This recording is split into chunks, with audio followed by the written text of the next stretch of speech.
வானத்தின் கீழே பூமி மேலே வானவரேசு நாமமல்லால்.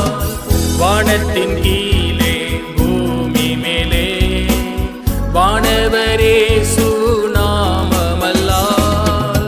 ரட்சிப்படைய வழி இல்லையே, இரட்சகரேசு வழியவரே.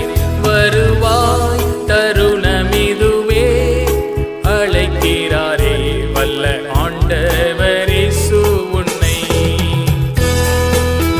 ஆண்டவராகிய இயேசு கிறிஸ்துவின் உன்னத நாமத்தில் உங்களை அன்புடன் வாழ்த்துகிறோம்.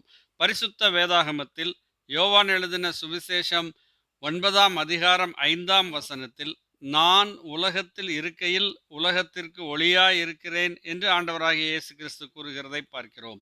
பரிசுத்த வேதாகமத்திலே இருளை பற்றியும் சொல்லப்பட்டிருக்கிறது, ஒளியை பற்றியும் சொல்லப்பட்டிருக்கிறது.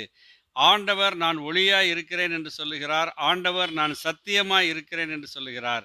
அதற்கு நேர் எதிரடையாக இருப்பது, சத்தியத்திற்கு எதிரடையாக இருப்பது பொய். பொய்க்கு பிதாவானவன் பிசாசு என்று அறிந்திருக்கிறோம்.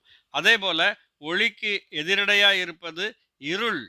இன்றைக்கு மனிதர்களாகிய நாம் பாவத்தின் அடிமைத்தனத்தில் இருக்கிறோம், இருளிலே இருக்கிறோம் என்று வேதம் சொல்லுகிறது. யோவான் சுவிசேஷம் 3ஆம் அதிகாரம் 19ஆம் வசனத்திலே, ஒளியானது உலகத்திலே வந்திருந்தும் மனுஷருடைய கிரியைகள் பொல்லாதவைகளாய் இருக்கிறபடினால் அவர்கள் ஒளியை பார்க்கிலும் இருளை விரும்புகிறதே அந்த ஆக்கினை தீர்ப்புக்கு காரணமாய் இருக்கிறது என்று சொல்லுகிறார்.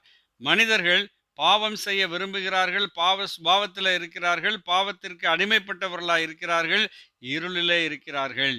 கொலோசையருக்கு எழுதும் பொழுது அப்போஸ்தலனாகிய பவுல் சொல்லுகிறார், ஒளியில் உள்ள பரிசுத்தவான்களுடைய சுதந்திரத்திலே பங்கடைவதற்கு நம்மை தகுதியுள்ளவர்கள் ஆக்கினவர் என்று ஆண்டவராகிய இயேசு கிறிஸ்துவை குறித்து சொல்கிறார். அது மட்டுமல்ல, இருளின் ஆதிக்கத்தினின்று நம்மை விடுதலையாக்கி தமது அன்பின் குமாரனுடைய ராஜ்யத்திற்கு உட்படுத்தினவருமாய் இருக்கிற பிதாவை ஸ்தோத்தரிக்கிறோம் என்று சொல்லுகிறார். இருளின் ஆதிக்கத்தினின்று, பாவத்தின் பிடியிலிருந்து மனிதனை விடுதலையாக்குவதற்காகத்தான் ஆண்டவராகிய இயேசு கிறிஸ்து இந்த உலகத்திலே ஒளியாக வந்தார். அவர் மனிதனாய் ஜீவித்தார்.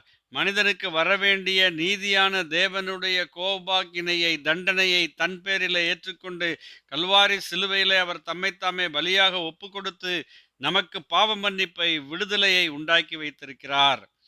இருளின் பிள்ளைகளாய் இருக்கிற மனிதர்கள் ஆண்டவராகிய இயேசு கிறிஸ்துவை விசுவாசிப்பதின் மூலமாக ஒளியின் பிள்ளைகளாக மாறலாம்.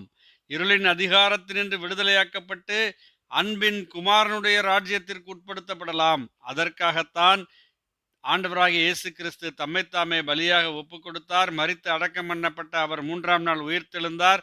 மீண்டும் வருகிறேன் என்று சொல்லி இருக்கிறார். தம்முடைய ராஜ்யத்தை ஸ்தாபிக்க இருக்கிறார். அந்த தேவனுடைய ராஜ்யத்திலே நித்தியம் நித்தியம் நாம் வாழ வேண்டுமானால் நாம் தேவனுடைய பிள்ளைகளாய் மாற வேண்டும். இருளின் ஆதிக்கத்தினின்று விடுதலையாகி ஒளியின் பிள்ளைகளாய் மாற வேண்டும். அதற்கு என்ன செய்ய வேண்டும்? ஆண்டவராகிய இயேசு கிறிஸ்துவை, அவருடைய பலிமரணத்தை, கல்வாரி சிலுவையிலே சிந்தப்பட்ட இயேசு கிறிஸ்துவின் ரத்தம் நம்முடைய பாவங்களை சுத்திகரிக்கும் என்று நம்ப வேண்டும், விசுவாசிக்க வேண்டும். விசுவாசிக்கிற யாவருக்கும், யாராக இருந்தாலும் விசுவாசிக்கிறவர்களுக்குள்ளே அவருடைய பாவ மன்னிப்பு கிடைக்கிறது, அது பலிக்கிறது என்று வேதம் சொல்லுகிறது. நீங்களும் அந்த மன்னிப்பை, சந்தோஷத்தை, சமாதானத்தை, பேரின்ப வாழ்வை, நித்திய ஜீவனை பெற்றுக்கொள்ள வேண்டும் என்பதே நாங்கள் உங்களுக்காக இறைவனிடம் செய்யும் பிரார்த்தனையாயிருக்கிறது. ஆமேன். நன்றி.